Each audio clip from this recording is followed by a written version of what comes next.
Shikues të nderuar, Talpo Televizioni ju përshëndes, ju ftoj të ndiqni edicionin informativ të lajmeve.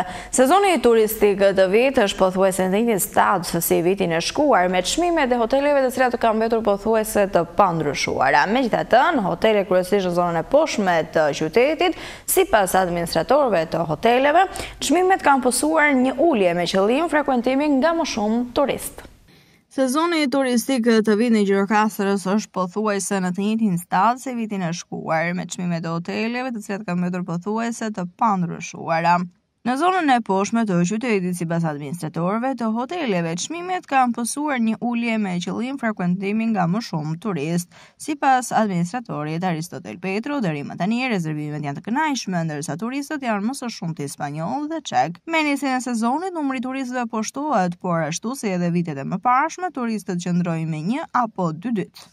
Shkohet të jetë me ngritje dhe do të ketë një lëvizje më të mirë nga viti kaluar, mendojmë. Për sa i përket çmimeve, ne për momentin kemi bërë një revolucion për sa i përket çmimeve, pasi kemi ulur deri në 50% çmimet nga vitet e kaluara. Për momentin kemi bërë një ofertë shumë të mirë, hotel number 1 këtu.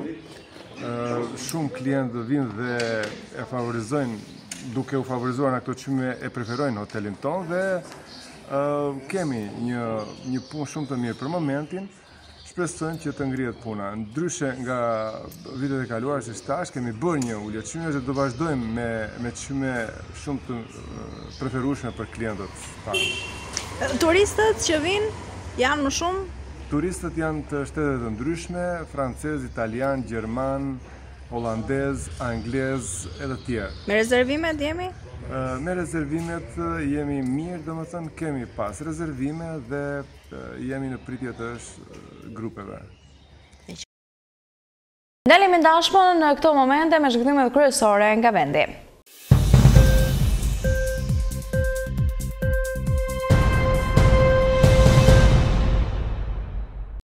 Çmimet në muajin prill kanë shënuar një rritje përtej tendencës sezonale, teksa zakonisht në këtë periudhë fillojnë dhe ulen për shkak të daljes së prodhimeve vendase. Këtë vit, curia negative e sektorit të bujqësisë dhe çuarja e një pjese të prodhimit kanë bërë që inflacioni të arrijë në 2.3% në prill, që është niveli më i lartë në 15 muaj. Që nga marsi i vitit 2024, ndikuar kryesisht nga çmimet e ushqimeve. Gjithsesi, ai vjon të mbetet poshtë objektivit të shënjestruar të Bankës së Shqipërisë prej 3%. Banka e Shqipërisë ndërkohë në mbledhjen e fundit vendosi të mbajë të pandryshuar normën bazë në 2.75%, që është instrumenti i bankës për të kontrolluar inflacionin, ndërsa guvernatori paralajmëroi se ekonomia ka shfaqur tendenca ngadalësimi në 3 muajt e parë të vitit. Sipas Instat, indeksi i çmimeve të konsumit në muajin prill 2025 arriti 119.8 kundrejt muajit dhjetor 2020. Ndryshimi vjetor i indeksit të çmimeve të konsumit në muajin prill 2025 është 2.3%, një vit më parë ky ishte 2.1%.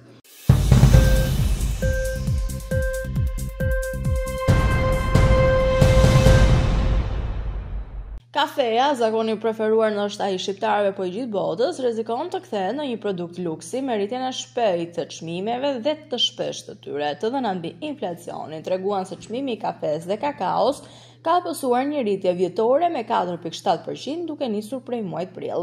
Ky është niveli më i lartë i rritjes që nga shkurti i vitit 2022 dhe i 2020-s, kur ishte pandemia. Çmimet e kafes kanë pësuar rritje më të fortë në zonat më të frekuentuara, qoftë kryeqytetit, por edhe në qytete të tjera të gjithë Shqipërisë, ku një filxhan kafe ka arritur të shkojë deri në 1200 lekë të vjetra. Ndërsa në periferi çmimi mesatar ka arritur në 80 deri në 100 lekë të reja muajin e fundit, nga 70 lekë që ishte në fillim të vitit. Arsyeja kryesore lidhet me rritjen e çmimeve në tregjet ndërkombëtare dhe në anën tjetër rritja e konsumit nga turistët. Çmimet e kafes janë rritur me shpejtësi në tregjet globale, sidomos vitin e fundit prej uljes së prodhimit në Brazil. Gjithashtu, rritja e kostove të transportit pas pandemisë ndikoi negativisht në çmimet me pakicë në Shqipëri. Situata u përkeqësua më tej përgjatë 2024-s, kur furnizimet nga Afrika Perëndimore u tkurën për shkak të kushteve ekstreme të motit dhe sëmundjes që përfshin bimët e kafes dhe kakaos.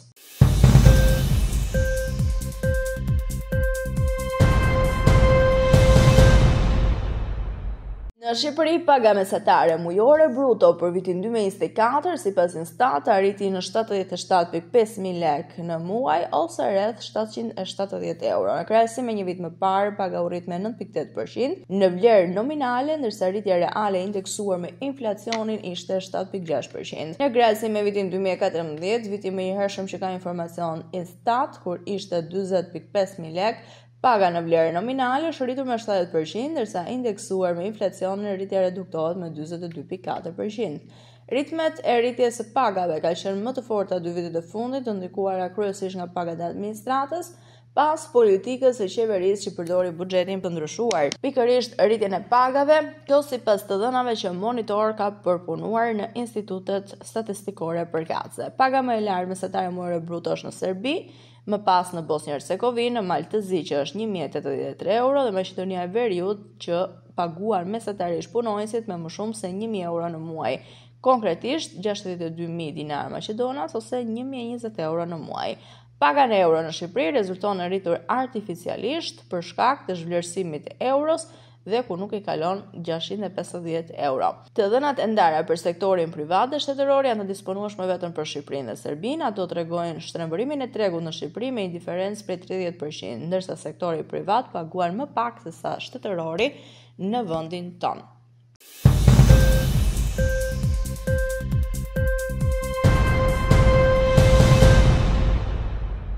Këshilli Mbikëqyrës i Bankës së Shqipërisë ka ndërmarrë disa masa lidhur me kreditimin në tregun e pasurive të paluajshme kryesisht për individët.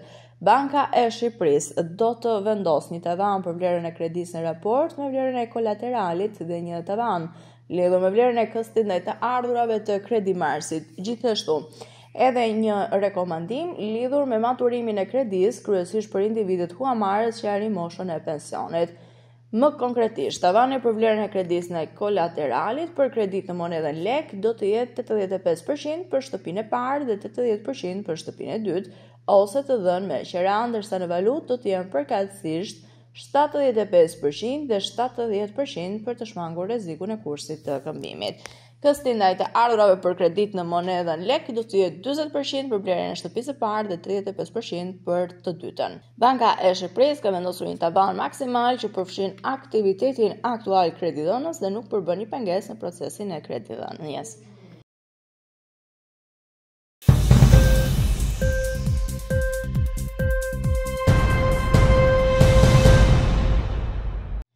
Zyrtarët amerikanë kanë informuar Reuters se avionët lufterak J-10 të prodhuar në Kinë, që janë blerë nga autoritetet pakistaneze, janë përdorur për të rrëzuar avionët lufterak indian. Njëri nga zyrtarët amerikanë, duke folur në kushte anonimiteti, i tha Reuters se Pakistani përdori avionin J-10 të prodhuar në Kinë, e cila shërben për të lëshuar raketa drejt avionëve. India nga ana e saj nuk ka reaguar ende për rrëzimin e avionëve dhe në vend të kësaj ka deklaruar se ka kryer sulme të suksesshme.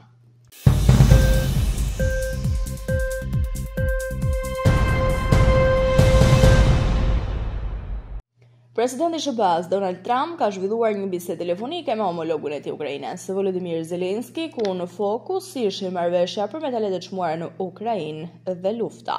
Siç njoftoi Kievi, biseda telefonike midis Zelenskit dhe Trump erdhi pasi Parlamenti i Ukrainës miratoi këtë marrëveshje të nënshkruar fillimisht me palën amerikane. Zelensky zhvilloi një bisedë telefonike me presidentin amerikan Donald Trump. Ne do t'i bëjmë publike detajet, ka thënë zëdhënësi presidenti i Ukrainës Serhij Nikifor.